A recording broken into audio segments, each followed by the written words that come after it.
Demi menjadi artis, aku menyerahkan tubuhku. Namaku Nina. Usiaku kini 25 tahun.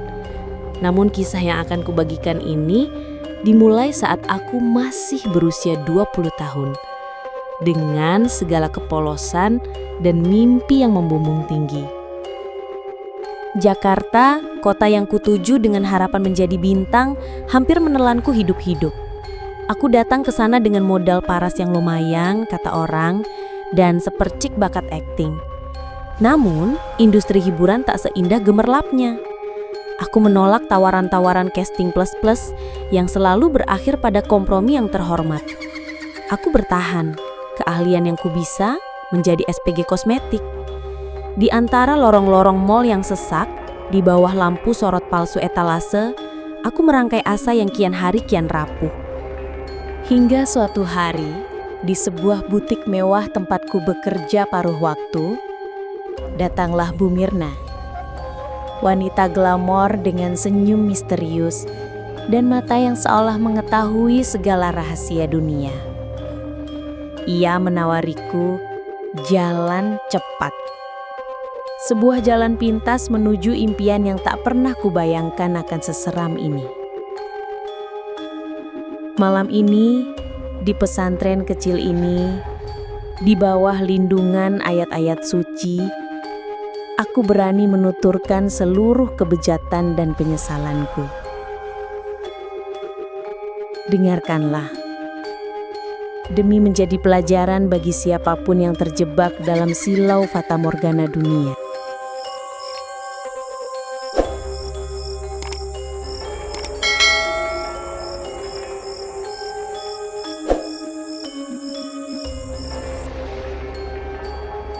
Lima tahun lalu, aku adalah Nina yang lain.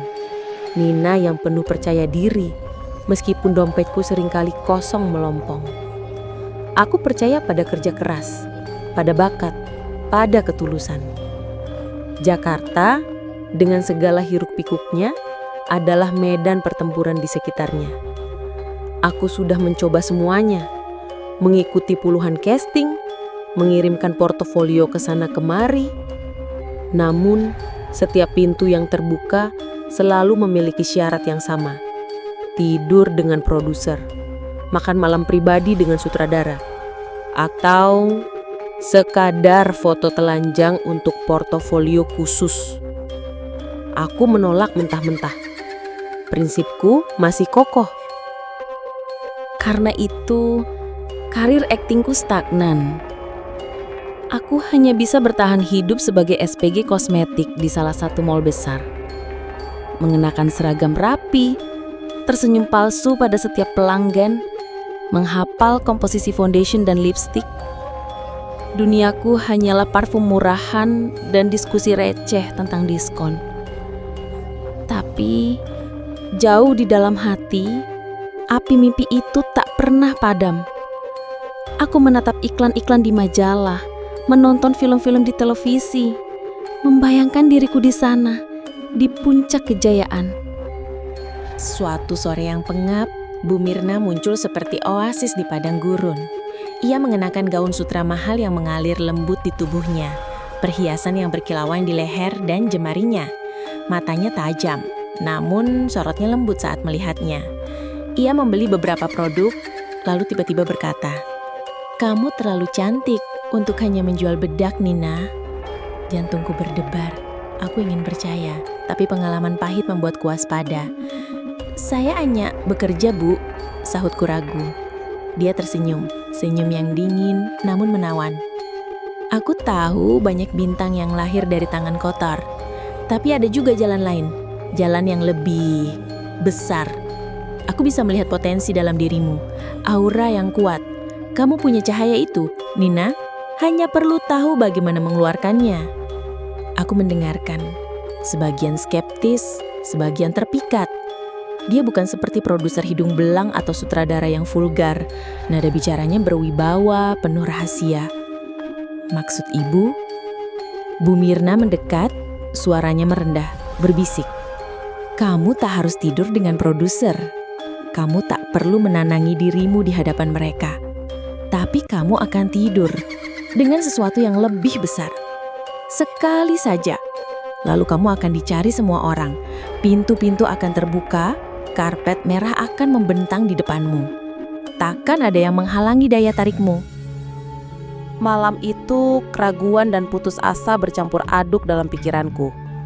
Aku memikirkan penolakan demi penolakan, pintu yang tertutup di wajahku, janji-janji palsu, dan mimpi yang kian jauh. Tawaran Bu Mirna, betapapun misteriusnya, terdengar seperti jawaban, sebuah keajaiban. Aku tak tahu apa itu sesuatu yang lebih besar, tapi rasa putus asa jauh lebih kuat dari rasa takut. Baiklah, mungkin ini jalanku, kataku dalam hati. Bu Mirna membawaku ke sebuah villa terpencil di pinggir pantai selatan, jauh dari keramaian, tersembunyi di balik rimbunnya pohon cemara laut. Malam itu, bulan purnama menggantung sempurna di atas lautan, memantulkan sinarnya ke permukaan udara yang bergelombang. Suara deburan ombak menjadi melodi tunggal yang memesona, sekaligus mengintimidasi. Villa itu terasa dingin, meskipun udara di luar cukup hangat. Ruangan tempat ritual itu berlangsung minim cahaya, hanya diterangi lilin-lilin beraroma melati yang diletakkan di sudut-sudut. Bu Mirna mengenakan kebaya hitam yang anggun, rambutnya disanggul tinggi. Ia menyuruhku melepas pakaianku. "Jangan takut, Nina," bisiknya, suaranya tenang namun ada nada perintah yang tak terbantahkan. "Ini adalah awal dari segalanya." Aku telanjang. Angin laut yang dingin menyapu kulitku, menimbulkan bulu kuduk berdiri. Ketelanjanganku terasa begitu rentan, namun anehnya juga merdeka. Bu Mirna mulai membaluri seluruh tubuhku dengan minyak melati. Wanginya menusuk, manis bercampur mistis. Jemarinya bergerak perlahan, memijat, mengusap, seolah setiap sentuhan membangunkan sesuatu yang tertidur di dalam diriku. Ia membisikkan mantra-mantra dalam bahasa yang tak kukenal, ritmis dan menghipnotis. Aku disuruh berbaring di atas sehelai kain putih di tengah ruangan. Suara ombak di luar kian menderu, seolah alam semesta ikut menanti. Getaran aneh mulai menjalari tubuhku. Bukan getaran karena takut, melainkan gairah. Sebuah gairah yang berasal dari dalam, yang tak pernah kurasakan sebelumnya. Gairah yang mengganggu, bukan karena dingin melainkan karena hasrat yang tiba-tiba meluap-luap. Tiba-tiba muncul seberkas cahaya hijau keemasan muncul, melayang di atas udara dan mendekat. Sosok itu perlahan terbentuk di hadapanku. Seorang pria, tampan luar biasa, dengan kulit seputih pualam dan rambut hitam panjang yang basah. Namun matanya adalah sepasang mata ular, kuning keemasan dengan pupil vertikal yang menusuk. Senyumnya tipis, mematikan. "Dia adalah yang maha kuasa di samudra ini," bisik Bu Mirna di telingaku. "Blorong, serahkan dirimu, Nina." Sosok itu mendekat. Ia tidak menyentuhku. Tidak ada sentuhan fisik, namun sensasi yang dirasakan jauh lebih intens dari sentuhan apapun. Seolah-olah jiwaku, hasrat terdalamku, ditarik keluar dan dijamah olehnya. Aku merasakan lidahnya menjilat leherku. Jari-jarinya menetap di kulitku, tubuhnya menindihku, semua tanpa kontak nyata. Itu adalah persetubuhan gaib. Gairah yang merambat perlahan kini meledak-ledak. Tubuhku melengkung tanpa sadar, napasku memburu. Aku merasakan setiap pori-pori dalam diriku terbuka, menerima, menyerah. Klimaks yang kurasakan bukan hanya di fisik, melainkan di seluruh keberadaanku. Sebuah gelombang energi meluncur dari intiku, menerjang keluar, menembus dinding villa, membuat pasir pantai di luar bergetar, seolah bumi ikut bernapas bersamaku. Cahaya hijau emas itu membakar seluruh tubuhku, meresap ke dalamku. Detik setelah klimaks itu meredah, sosok bermata ular itu membungkuk. Wajahnya begitu dekat, hingga aku bisa merasakan hembusan napasnya yang dingin. Tubuhmu akan menjadi senjata, Nina. Bisiknya, suaranya seperti desiran ombak yang bergulung namun menusuk ke dalam jiwaku. Setiap kau membangkitkan gairah, kau akan semakin bersinar. Aku akan memberi apa yang kau inginkan. Tapi ingat, setiap yang kau dapat, ada harga yang harus kau bayar. Ia menghilang secepat ia datang, kembali menjadi seberkas cahaya yang melesat ke dalam ombak. Bu Mirna tersenyum puas. Aku berbaring di sana, seluruh tubuhku terasa lemas, namun sekaligus dipenuhi energi yang asing, panas, dan berdenyut.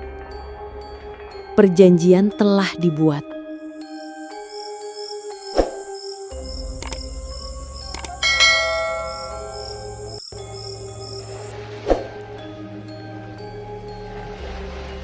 Sejak malam di pantai selatan itu, sebuah aura tak kasat mata memancar dari tubuhku. Bukan hanya kecantikan fisik, tapi sesuatu yang lebih dalam, lebih memikat. Seperti feromon yang tak terdeteksi oleh indera biasa, namun mampu membius siapa saja di sekitarku. Aku tidak perlu lagi mengemis untuk audisi. Telepon dari agen-agen ternama berdering tanpa henti. Produser, sutradara, fotografer, kru, semua terpikat. Mereka memandang dengan mata berbinar, seolah menemukan harta karun. Setiap aku memasuki ruangan, perhatian selalu tertuju ke arahku. Proyek pertamaku adalah sebuah film drama romantis. Aku berperan sebagai seorang wanita misterius yang memikat setiap pria yang ditemuinya. Adegan-adegan sensual adalah bagian yang tak terpisahkan dari peranku. Saat pertama kali syuting adegan kasur, aku merasakan kembali getaran malam itu. Bukan sentuhan yang membuat bergairah, tapi sorot mata, napas para kru yang tertahan, dan bisikan-bisikan kagum di set. Pose-pose sensualku di sesi pemotretan menjadi viral. Setiap gambar memancarkan daya tarik yang tak terbendung. Masyarakat umum. Adegan hamparan pertamaku di film yang sebenarnya hanya menampilkan bayangan dan gestur membuat bioskop-bioskop penuh. Orang-orang berdesakan hanya untuk melihat auraku. Bintang baru Indonesia, tulis majalah hiburan terkemuka. Nina, pesona artis pendatang baru yang tak tertandingi. Aku berada di puncak, seperti yang telah dijanjikan. Namun, kegemilangan ini datang dengan konsekuensi yang mengerikan. Setiap pria yang benar-benar menyentuhku, yang secara fisik melakukan kontak seksual denganku setelah ritual itu, keesokan harinya ditemukan tewas mengenaskan. Namun, kegemilangan ini datang dengan konsekuensi yang mengerikan. Setiap pria yang benar-benar menyentuhku, yang secara fisik melakukan kontak seksual denganku setelah ritual itu, keesokan harinya ditemukan tewas mengenaskan. Pertama kali adalah lawan mainku di film. Pria tampan, ramah, dan sangat profesional. Kami harus berciuman dalam beberapa adegan. Saat syuting adegan kasur, ia yang harus menyentuhku.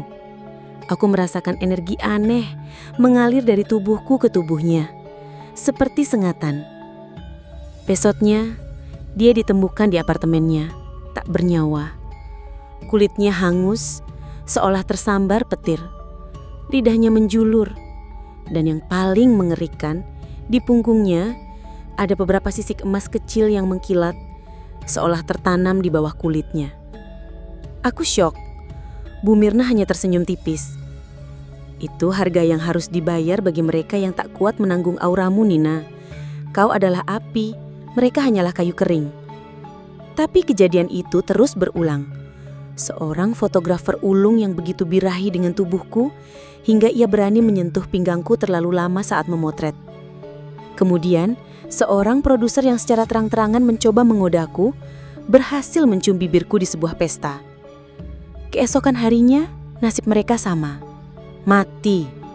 dengan kondisi kulit terbakar, lidah menjulur, dan sisik emas di punggung. Ketakutan mulai membuatku resah. Tubuhku yang tadinya adalah anugerah, kini terasa seperti kutukan.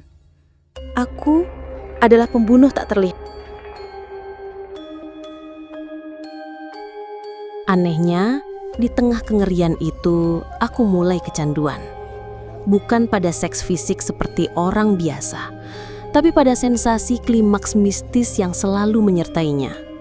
Setiap kali aku terlibat dalam adegan sensual, baik di film maupun dalam pengambilan gambar yang memaksaku menampilkan gairah, aku mengalami klimaks yang dahsyat.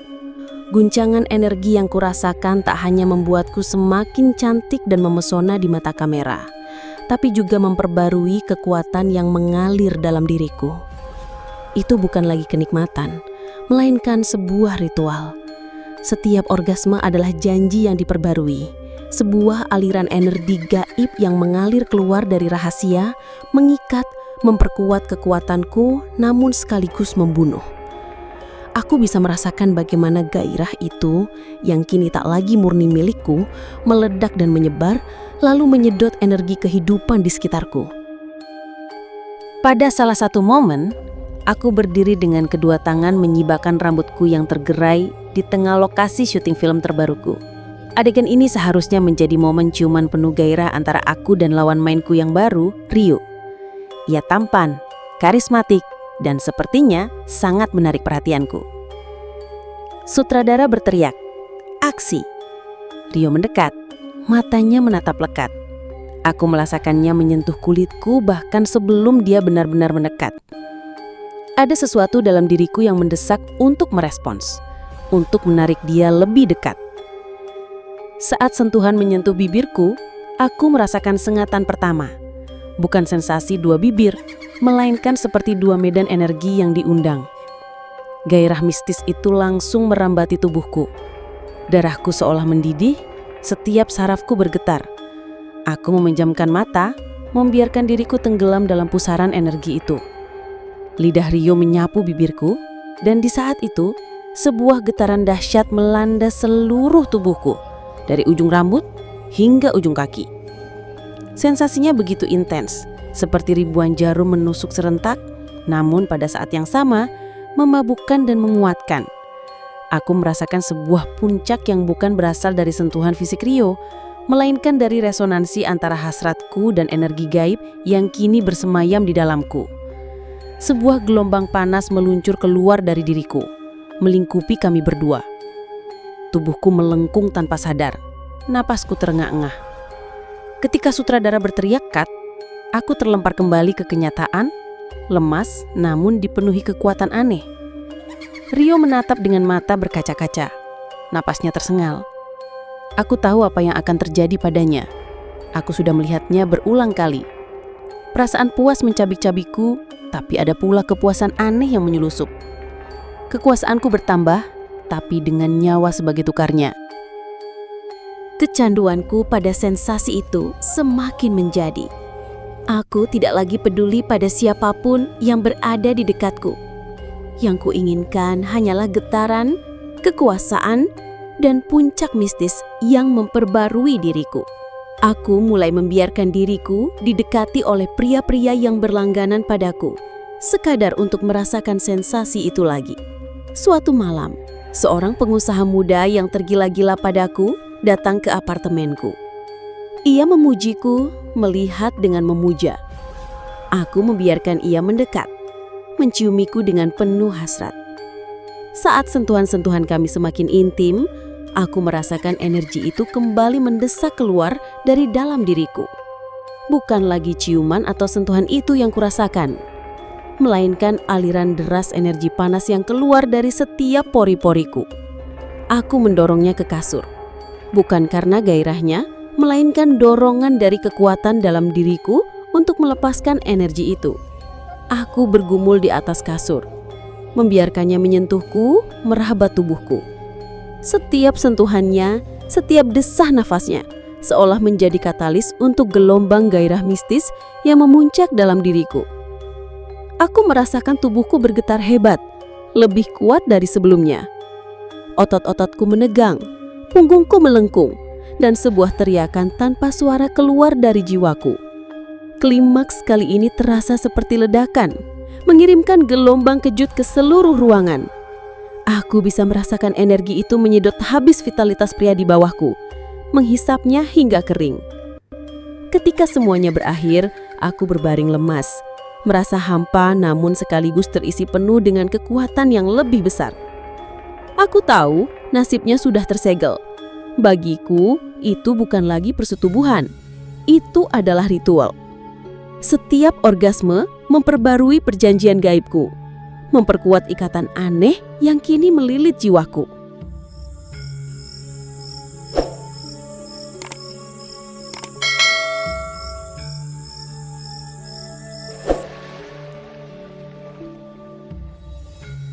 Daya tarikku tak terbendung.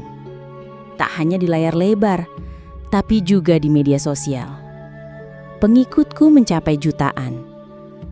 Mereka bukan sekadar penggemar. Mereka adalah pengikut yang berlangganan.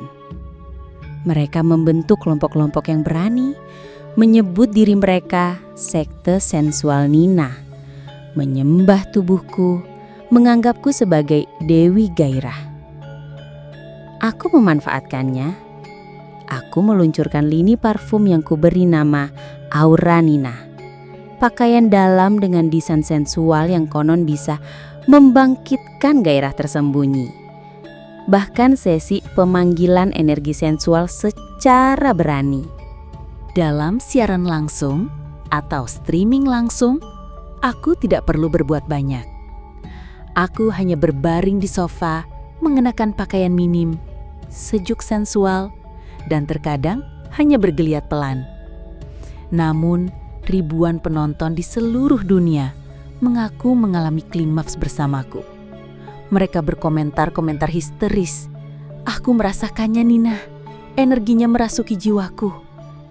Dan yang paling mengerikan, beberapa dari mereka tiba-tiba mengalami kerasukan, berteriak-teriak dan kejang di kamera depan ponsel mereka.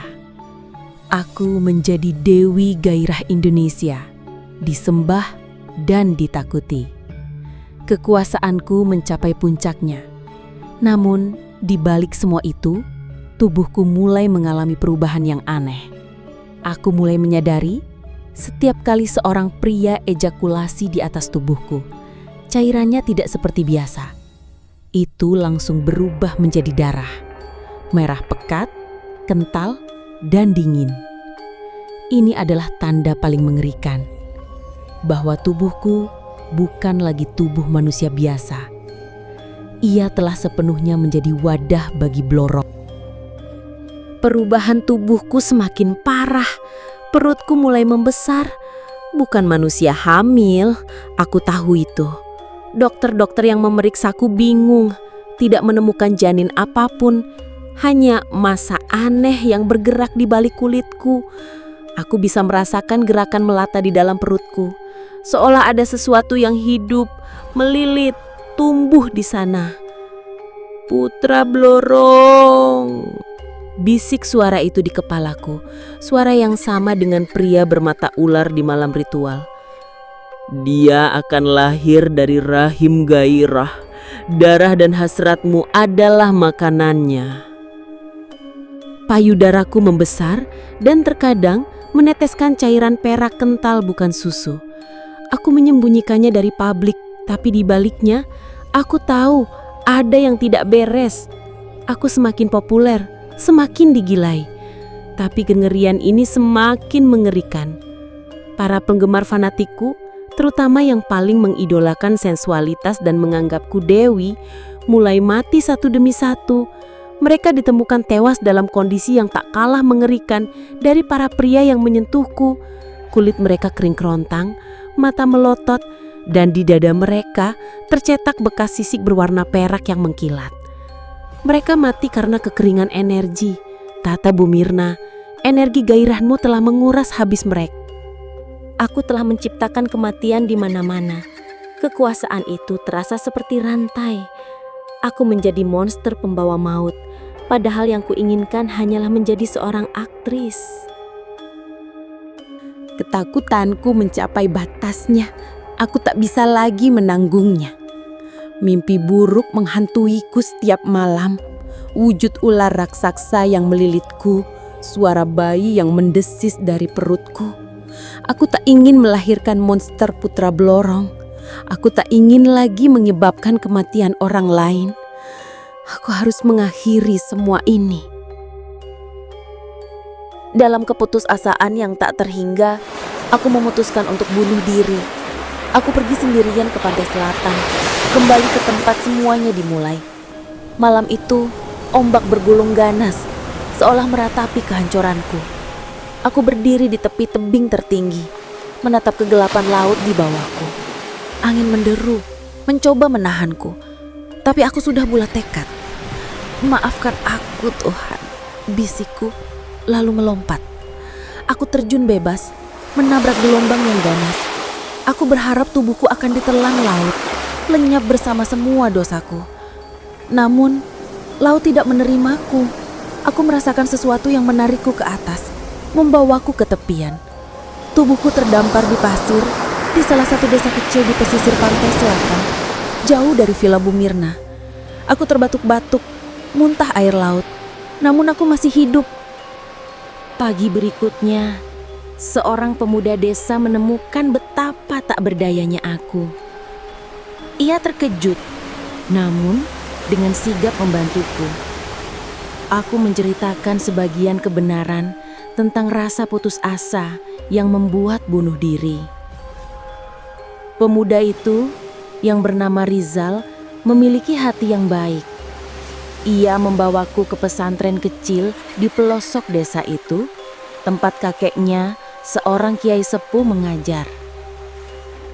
Kiai itu memandang dengan mata yang damai, namun seolah menembus jiwaku. "Kamu membawa beban yang sangat berat, Nak," katanya lembut. Aku tak perlu menceritakan semuanya. Kiai itu seolah tahu. Ia setuju untuk membantuku membersihkan diri. Ritual pembersihan itu berlangsung selama 7 hari 7 malam. Aku ditempatkan di sebuah kamar sederhana yang minim perabotan, hanya beralaskan tikar pandan dan selimut tipis. Aroma kemenyan dan minyak wangi Arab memenuhi ruangan. Pembersihan fisik dan batin awal, aku mandi dengan air 7 sumur yang telah dicampur daun bidara dan garam laut. Udaranya terasa dingin menusuk, namun juga menyegarkan. Proses ini bertujuan untuk membersihkan kotoran fisik dan memulai pemurnian batin. Pembacaan ayat-ayat suci, ruqyah. Setiap malam, Kiai membaca ayat-ayat Al-Quran di dekatku. Suaranya merdu, namun penuh kekuatan.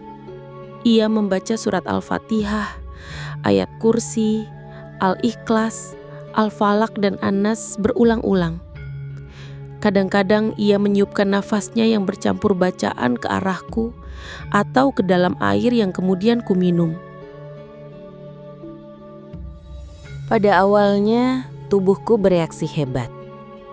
Aku menggeliat sambil berteriak, meronta-ronta seolah ada sesuatu yang ingin keluar dari diriku. Terkadang aku merasa terbakar, terkadang sedingin es. Suara-suara desisan seolah keluar dari tenggorokanku, bukan suaraku sendiri. Para santri memegangiku, sementara Kiai tak henti-hentinya membaca doa. Aku muntah cairan hitam pekat yang berbau amis, terkadang bercampur darah. Itu adalah perwujudan dari pengaruh Blorong yang berusaha bertahan dalam diriku. Setiap pergantian waktu sholat, aku wajib meminum segelas air yang telah dibacakan doa oleh Kiai. Rasanya pahit, namun sejuk di tenggorokan.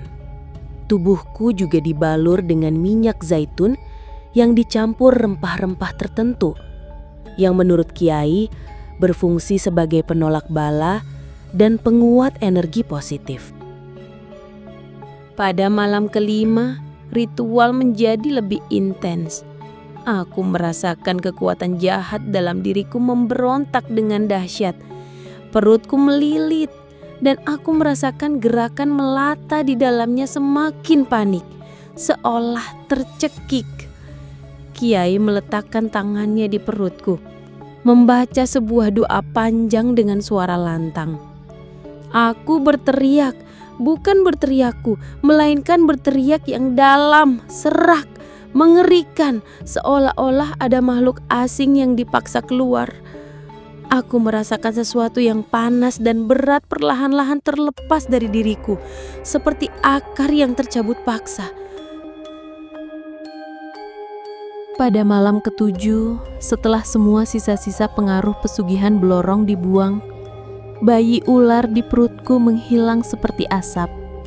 Tubuhku terasa ringan, bersih, dan hampa, namun damai. Aku sangat lemas, namun jiwaku terasa lapang. Kiai membimbingku berzikir, dan aku merasakan energi positif mengalir. Ia mengajarkan zikir dan doa sebagai benteng terakhir dari segala godaan. Ketika ritual berakhir, aku bukan lagi Nina yang dulu. Aura gelap yang melingkupiku telah menghilang. Tubuhku tidak lagi memancarkan daya tarik mematikannya. Aku sudah sembuh, bukan hanya fisik, tapi juga jiwaku. Setelah kesehatanku pulih total, aku meminta izin Kiai untuk mengabdi di pesantren kecil itu.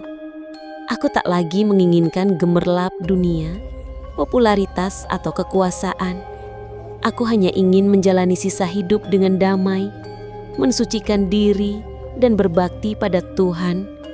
Di sana, di tengah kesederhanaan pesantren, di bawah perlindungan ayat-ayat suci, aku menemukan kedamaian yang sesungguhnya. Aku menjadi pengajar mengaji bagi anak-anak desa, membersihkan lingkungan pesantren, dan setiap hari bersyukur atas kesempatan kedua yang diberikan Tuhan kepadaku.